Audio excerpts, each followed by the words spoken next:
Are your Windows apps broken by the AutoCAD Resource Library DLL? I'm Sophie Chen, a Windows Systems Specialist. Let's walk through the automated process to fix your installation. This DLL file is the main resource library for Autodesk AutoCAD. It contains the localized text, icons, and menu definitions used by the software to display its user interface correctly across different global languages. With the why out of the way, let's focus on getting you running again. The AutoCAD Resource Library DLL is installed as part of Autodesk AutoCAD and is not a Windows system file.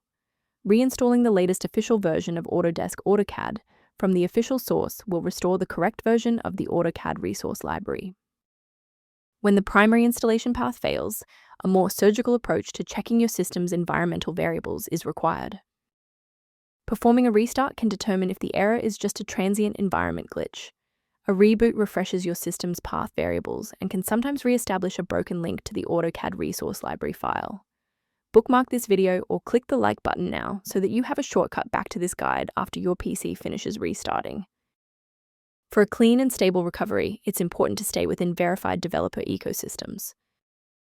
Ensure your hardware remains stable and your software stays under warranty by avoiding the manual manipulation of high-level library files like the AutoCAD Resource Library DLL.